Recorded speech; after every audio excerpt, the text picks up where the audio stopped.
विद्यार्थी मित्रांनो, तुम्ही शिकत आहात बुक कीपिंग अँड अकाउंटन्सी या विषयातला डिझोल्युशन ऑफ पार्टनरशिप फर्म हा टॉपिक.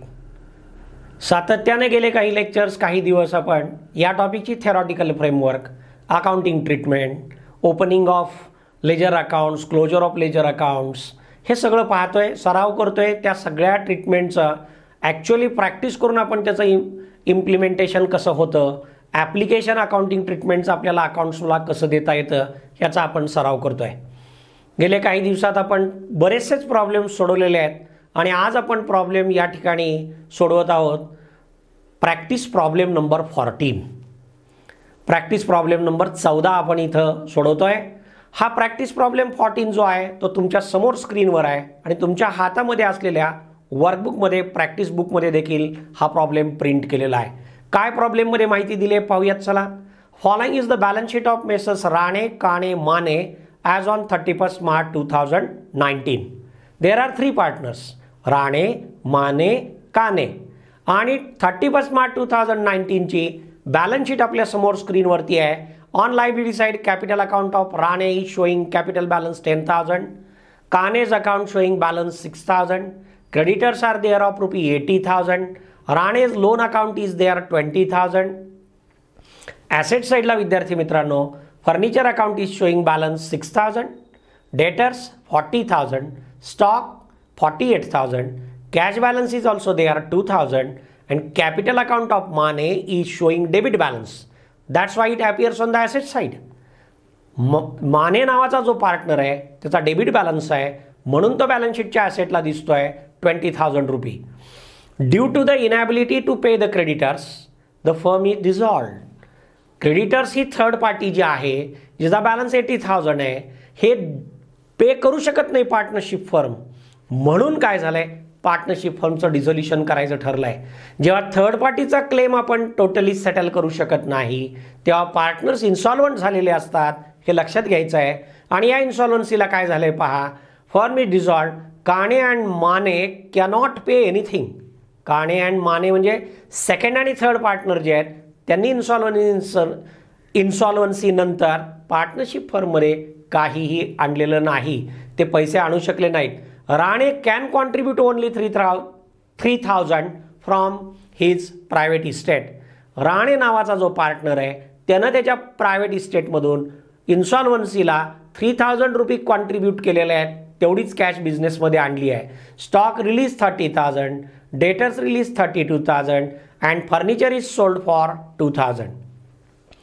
या ज्या 3 ॲसेट्स दिलेल्या आहेत, स्टॉक, डेटर्स आणि फर्निचर, यांचे 30, 32 आणि 2,000 असे 64,000 रिलीज झालेले आहेत. रिअलायझेशन एक्सपेन्सेस अमाऊंटेड टू ₹6,000 आणि रिक्वायरमेंट सांगितली आहे prepare necessary ledger accounts to close the books of the firm.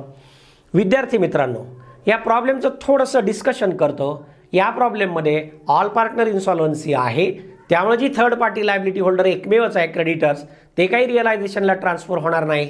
आपण क्रेडिटर्सचं अकाउंट सेपरेटली ओपन करू. आणि या प्रॉब्लेममध्ये एक जादाचा मुद्दा आला आहे, इन्सॉल्वंट जरी ऑल पार्टनर झाले असले तरी पहिल्यांदा इन्सॉल्वन्सी ऑफ ऑल पार्टनरच्या प्रॉब्लेममध्ये आपण पाहतोय की एखाद्या पार्टनरचं या ठिकाणी लोन दिसतं आहे लायबिलिटी साईडला. राणेज लोन 20,000 आहे. या ठिकाणी एवढा एक आयटम आपल्यासाठी ॲडिशनल आलेला आहे आणि त्या ॲडिशनल आयटमची अकाउंटिंग ट्रीटमेंट काय द्यायची हे आपण अकाउंट्स ऑपरेट करताना पाहूयात. चला, आपण लेजर अकाउंट्स विचारलेत, ओपन करूयात. बुक्स ऑफ पार्टनरशिप फर्ममध्ये inner outer column side debit क्रेडिटला 2-2 कॉलम प्रोव्हाइड केलेत अमाऊंटचे. रिअलायझेशन अकाउंट, त्यानंतर कॉलमनर पार्टनर्स कॅपिटल अकाउंट, डेबिटला 3 पार्टनरचे राणे, काणे, माने, क्रेडिटला राणे, काणे, माने. पर्टिक्युलर्स कॉलम सहित कॉलमनर कॅपिटल अकाउंट ओपन केलं आहे. यानंतर या ठिकाणी आपण कॅश अकाउंट ओपन केलेलं आहे विद्यार्थी मित्रांनो. त्यानंतर आपण ट्रेड क्रेडिटर्स अकाउंट ओपन करूयात आणि त्यानंतर डेफिशियन्सी अकाउंट आपण ओपन करूयात. सगळ्या अकाउंटच्या लेफ्ट आणि राईट साईडला न विसरता डेबिट क्रेडिट लिहायचं आहे. लिहून झालं आहे आपलं. आता प्रॉब्लेममधली बॅलन्स शीट पाहण्या अगोदर अकाउंट्स प्रॉपरली ओपन झालेत नाही कन्फर्म करा. Realisation account, partners capital account, cash account, trade creditors account आणि डेफिशियन्सी अकाउंट. बघूयात प्रॉब्लेममधली बॅलन्स शीट काय आहे ती पुन्हा स्क्रीनवरती मी तुमच्यासाठी घेतलेली आहे. ॲसेट साईडला फर्निचर, डेटर, स्टॉक जे आहेत या ॲसेट्स आपल्याला अर्थातच काय कराव्या लागतील, रिअलायझेशन अकाउंटच्या डेबिटला ट्रान्सफर कराव्या लागतील. टू सन्ड्री ॲसेट्स घ्या एक एक. फर्निचर 6000. पुढची ॲसेट आहे विद्यार्थी मित्रांनो डेटर्स 40,000. त्यानंतरचे आहेत स्टॉक 48,000. या तीनही ॲसेट्स आपण ट्रान्सफर केल्या. याचा अर्थ असा आहे या तीनही ॲसेट्सचे जे इंडिव्हिज्युअल अकाउंट्स होते ते क्लोज केले आपण आणि आता कन्सॉलिडेटेड अकाउंटची एक आपण प्रोव्हिजन केली या टॉपिकपुरती, रिअलायझेशन अकाउंट, त्याला ते ट्रान्सफर केले आणि एंट्री झाली त्याची. लिहून घ्या एंट्री वर्किंगमध्ये. Realisation account debit 94,000 to sundry assets account 94,000. being furniture, debtor, stock transferred at their book values to realization account on dissolution. Very good विद्यार्थी मित्रांनो. त्यानंतर बॅलन्स शीटच्या ॲसेटला कॅश अकाउंट आहे. 2000 बॅलन्स दाखवतोय. ॲसेट म्हणजे डेबिट बॅलन्स आहे. आपल्याकडे स्क्रीनवर दिसत आहे. तुमच्या वर्कबुकमध्ये पण तुम्ही कॅश अकाउंट ओपन केलं आहे. त्याच्या डेबिटला लिहायचं आहे टू बॅलन्स ब्रॉट डाऊन 2000. त्यानंतर बॅलन्स शीटच्या ॲसेटला माने नावाचा जो पार्टनर आहे त्याचा ॲसेटला म्हणजे डेबिट बॅलन्स आहे म्हणून कॅपिटल अकाउंटच्या डेबिटला विद्यार्थी मित्रांनो लिहायचं आहे टू बॅलन्स ब्रॉट डाऊन आणि मानेचा थर्ड कॉलम आहे 20,000. ॲसेटचं या ठिकाणी आपण रेकॉर्डिंग प्रॉपर जे जे अकाउंट्स ओपन केलेत त्या अकाउंट्सना केलं आणि उरलेल्या ज्या ॲसेट्स होत्या फर्निचर, डेटर, स्टॉक त्या आपण रिअलायझेशनला ट्रान्सफर केल्या. त्याची आपण एंट्री पण लिहून घेतली विद्यार्थी मित्रांनो. चला लायबिलिटी काय काय दिल्यात पहा. कॅपिटल राणे आणि काने. लायबिलिटी साईड म्हणजे क्रेडिट बॅलन्स म्हणजे कॅपिटल अकाउंटच्या क्रेडिटला लिहिणार by balance brought down. Rane column 10,000 आणि काने कॉलम 6,000. त्यानंतर ट्रेड क्रेडिटर्स दिलेत. लायबिलिटी आहेत म्हणजे क्रेडिट बॅलन्स आहे. आपल्याकडे क्रेडिटर्स अकाउंट आहे. क्रेडिटर्स अकाउंटच्या क्रेडिटला by balance brought down 80,000. Very good. आणि इथं मात्र एक मिनिट मी जे एक्सप्लेनेशन देतोय ते केअरफुली ऐकायचे विद्यार्थी मित्रांनो. महाराष्ट्रातले हजारो विद्यार्थी कानाकोपऱ्यातून महाराष्ट्राच्या हे लेक्चर अटेंड करतायत. हे लेक्चर पाहतायत सबस्क्रायबर असल्यामुळं पी एज्युकुलिया डिजिटल प्लॅटफॉर्मचे. लक्षपूर्वक ऐका विद्यार्थी मित्रांनो. पहिल्यांदा ऑल पार्टनर इन्सॉल्वन्सीमध्ये एखाद्या पार्टनरचं लोन अकाउंट पण आलंय. पार्टनरच इन्सॉल्वंट झालेत. तेच येणारी डेफिशियन्सी क्रेडिटर्सची जी येते. का येणार आहे क्रेडिटर्सला डेफिशियन्सी हो? कारण हे पार्टनर पैसेच आणू शकत नाहीत. आपण बघितलं कारण यांची इन्सॉल्वन्सी झाली आहे आणि डिझोल्युशनचं मूळ कारणच ते आहे की क्रेडिटर्सचं पेमेंट हे करू शकत नाहीत म्हणून यांनी काय केलं आहे इन्सॉल्वन्सी आणि पार्टनरशिपचं डिझोल्युशन करायचं ठरवलं आहे. जर थर्ड पार्टीचे पैसे इथं तुम्ही देऊ शकत नसाल तर पार्टनर म्हणजेच व्यवसायाचे मालक त्यांनीच व्यवसायाला दिलेलं लोनचे पैसे देणार कुठून? आधी बाहेरच्यांचं देणं भागवा मग पार्टनरची लोन बघा. इथं बाहेरच्यांचंच देणं देण्याची ताकद नाही. पार्टनरचं लोन द्यायचे, माघारी करायचे, रिपे करायचा प्रश्नच येत नाही. त्यामुळे हे जे लोन आहे बॅलन्स शीटच्या लायबिलिटीला आहे ते काय करायचं त्याच पार्टनरच्या कॅपिटल अकाउंटला ते ट्रान्सफर करायचं. पार्टनर कोण आहे आपला बघा राणे आहे. राणेच्या कॅपिटल अकाउंटला ते ट्रान्सफर करायचं. क्रेडिट बॅलन्स असलेलं लोन ट्रान्सफर करताना त्याला डेबिट द्यायचं आणि राणेच्या कॅपिटलला क्रेडिट द्यायचं. एंट्री लिहून घ्या. Rane's loan account debit 20,000 to Rane's capital account 20,000. Entry लिहून घेतली आहे तुम्ही. Rane's loan account debit 20,000 to Rane's capital account 20,000 being Rane's loan transfer to his capital account. आणि आता कॅपिटल अकाउंटला पोस्टिंग करा क्रेडिटला बाय राणे लोन अकाउंट आणि राणेच्या कॅपिटल अकाउंट कॉलम पाहिला आहे त्यातल्या 20,000. व्हेरी गुड विद्यार्थी मित्रांनो. या ठिकाणी बॅलन्स शीटच्या बाबतीतले सगळे आपले डिलिंग्स झालेले आहेत. ट्रान्झॅक्शन रेकॉर्ड केलेले आहेत आपण सगळे. अकाउंटचे बॅलन्सेस, डिस्ट्रीब्युशन, ट्रान्सफर जे काही असतं ते सगळं केलेलं आहे. आता पाहूयात एक एक एक एक adjustment. Due to the inability to pay the creditors the firm is dissolved. डिझोल्युशनचं कारण आहे क्रेडिटर्सचं पेमेंट हे फुल्ली करू शकत नाहीत. त्यामुळे इन्सॉल्वन्सी आहे त्यांची आणि पार्टनरशिप फर्म बंद करायचा निर्णय घेतला आहे. Kane and Mane cannot pay anything. Kane Mane म्हणजे कॅपिटल अकाउंटला सेकंड आणि थर्ड नंबरचे कॉलम असलेले. त्याच्या पुढे त्यांनी म्हटलंय Rane can contribute only 3,000 from his private estate. तो पहिला कॉलम असलेला पार्टनर जो आहे Rane he can contribute only 3,000 rupees. आपण सिक्वेन्सनं करत जाऊयात. ॲडजस्टमेंट दिल्यात एंट्री करू काही फरक पडत नाही आपल्याला. बरोबर आहे. राणेनं 3,000 आणले याची पहिली एंट्री लिहून घ्या विद्यार्थी मित्रांनो. Cash account debit to Rane capital account 3,000 being Rane contributed ₹3,000 on his insolvency on dissolution. मग आता याचं पोस्टिंग कुठं होईल? कॅशच्या डेबिटला आणि कॅपिटलच्या क्रेडिटला. कॅशच्या डेबिटला लिहा टू राणे कॅपिटल अकाउंट 3,000 आणि तिथून बरोबर कॅपिटलच्या क्रेडिटला लिहा by cash account Rane column 3,000. हवं तर बाय कॅश लिहिले, त्याला कॅपिटलच्या क्रेडिटला अंडरलाईन करून लिहा बाय कॅशला अमाऊंट ब्रॉट इन. लिहिलं का विद्यार्थी मित्रांनो? Very good. आपण याची एंट्री पण लिहिलेली आहे. पुढे बघूयात. Stock realise 30, debtors realise 32 and furniture is sold for 2. 30 + 32 + 2 64,000 asset realise करून मिळालेले आहेत. सगळ्या ॲसेट ट्रान्सफर केल्यात रिलायन्सच्या डेबिटला, म्हणजेच ॲसेटचं ट्रान्झॅक्शन, ॲसेटचं डिस्पोजल, रिअलायझेशनच्या क्रेडिटला आपण लिहिणार बाय कॅश अकाउंट. या बाय कॅश अकाउंट अंडरलाईन आणि तिथं एक एक एक लिहा. आता स्टॉक 30,000, त्यानंतर डेटर्स 32,000 आणि फर्निचर 2,000, टोटल इथे 64,000.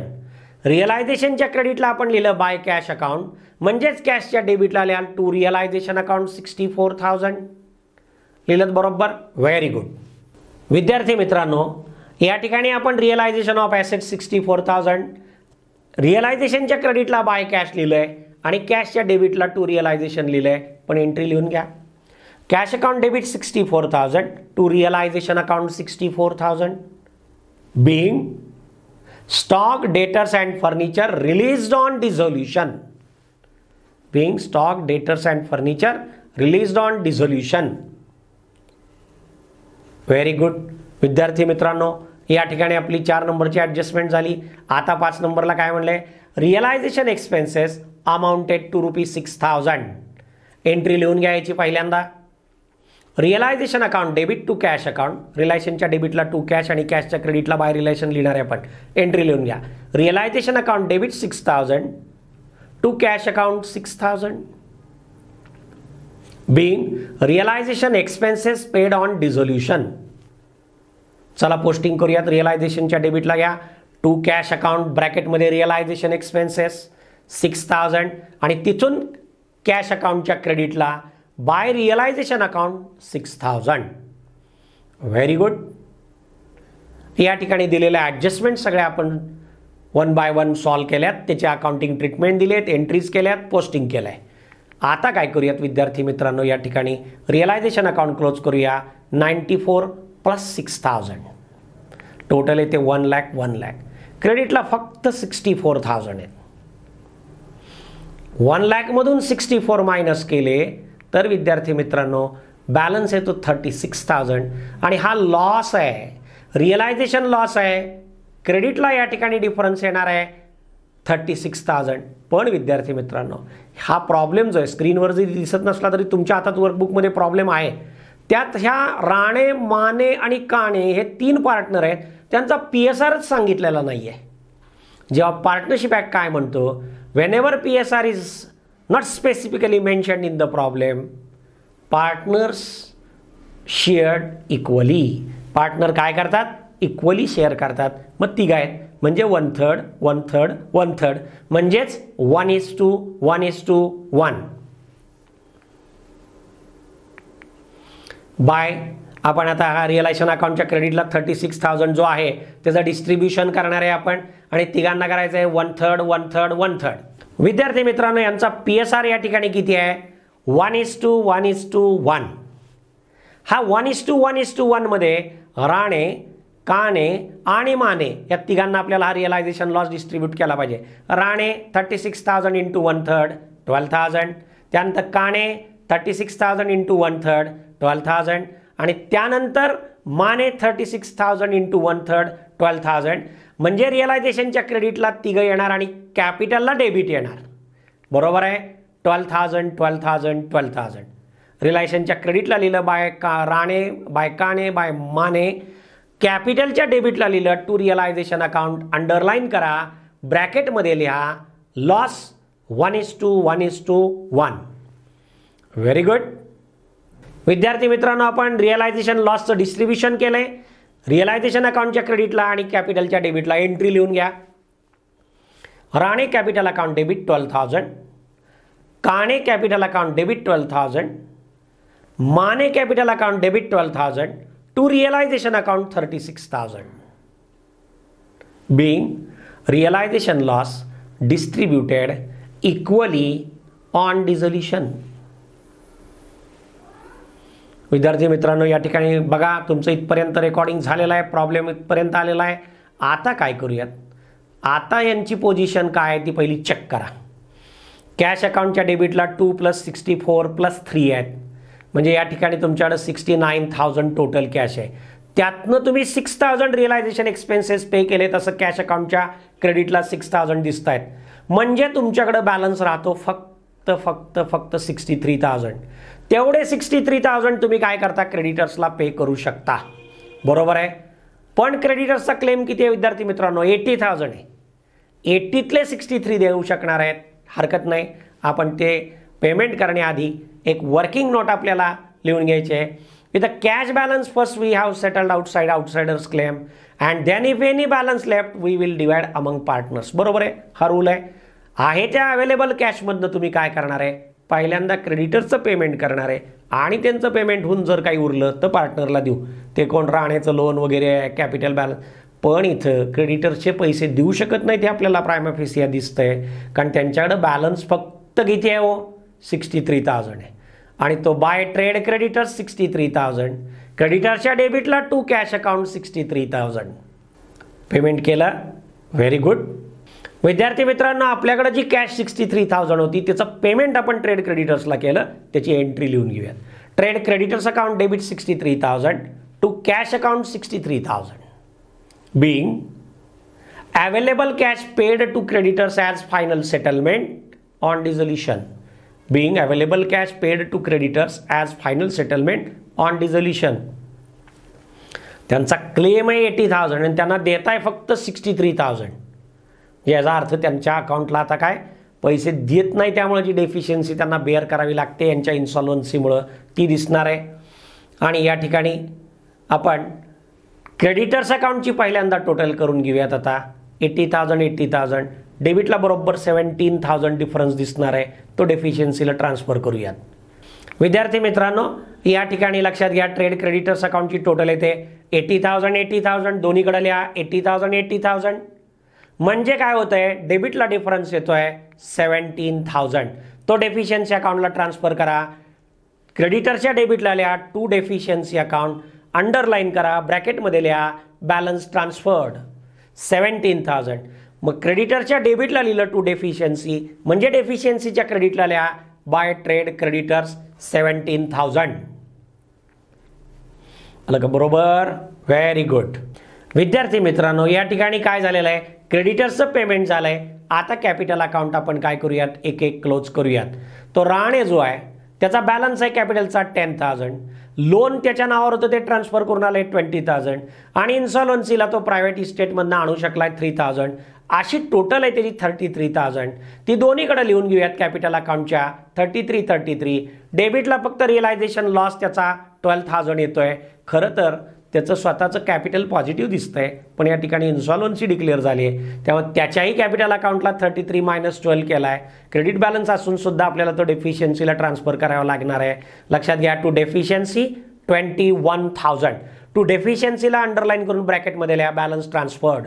आणि हा 21,000 जो आहे तो या कॅपिटलच्या डेबिटला टू डेफिशियन्सी लिहिला आहे, म्हणजे डेफिशियन्सी अकाउंटच्या कुठं जाईल विद्यार्थी मित्रांनो, या ठिकाणी क्रेडिटला जाईल बाय राणे कॅपिटल 21,000. विद्यार्थी मित्रांनो, मी या ठिकाणी थोडंसं मागं जातो, कारण आपल्या एंट्री करायच्या राहिलेल्या आहेत. ट्रेड क्रेडिटर्सला 63,000 पेमेंट केलं आहे, तिथपासून मला वाटते आपण एंट्री केलेली आहे. काहीतरी creditors to cash account 63 amount paid to creditors final settlement on dissolution हे केले आहे. पण त्याच्या अकाउंटला क्रेडिटर्सच्या डेबिटला आपल्याला 17,000 डेफिशियन्सी आली आहे, ती एंट्री करायची राहिली, तिथनं एंट्री करून घेऊयात. Trade creditors account debit to deficiency account 17,000, being balance on creditors account shows a deficiency transferred to deficiency account on dissolution, being balance on creditors account that is deficiency which is transferred to deficiency account on dissolution. त्याचप्रमाणे त्या राणेच्या capital अकाउंटच्या पण डेबिटला जो balance आला आहे 21,000 तोही डेफिशियन्सीला आपण transfer केला आहे, ते पण काय करूयात या ठिकाणी आपण एंट्री करूयात. राणेच capital account debit 21,000 to deficiency account 21,000 being balance on Rane's capital account transferred to deficiency account. Very good. चला विद्यार्थी मित्रांनो, या ठिकाणी काणेची टोटल बघा, डेबिट ग्रेटर आहे 12,000 आणि माने 32,000. बरोबर आहे. आता या दोन्ही काणे आणि मानेची टोटल आपण दोन्हीकडे घेतली, क्रेडिटला फरक येत आहेत. काणे बघा 12 - 6 म्हणजे येतोय 6,000 आणि तो माने जो आहे तो 32 येतो डिफरन्स. हा कुठे ट्रान्सफर करायचा आहे? डेफिशियन्सी अकाउंटला. म्हणून कॅपिटल अकाउंटच्या क्रेडिटला लिहा बाय डेफिशियन्सी अकाउंट, अंडरलाईन करा, ब्रॅकेटमध्ये लिहा balance transferred. Second column 6,000, third column 32,000. आता हे कॅपिटलच्या क्रेडिटला बाय डेफिशियन्सी आले असतील तर हे दोन्हीचाही पोस्टिंग डेफिशियन्सीच्या डेबिटला येईल. To Mane capital 32,000 to Kane capital 6,000. याची एंट्री लिहून घ्या विद्यार्थी मित्रांनो. Deficiency account debit 38,000, deficiency account debit 38,000 to Mane capital 32,000 to Kane capital 6,000 being balance on capital account of Kane and Mane transferred to deficiency account on their insolvency on dissolution. आता या ठिकाणी सगळं झालंय. डेफिशियन्सी अकाउंट आपल्याला सेटल होताना दिसेल. 32 + 6 debit total 38 आणि credit 17 + 21 credit total also 38,000.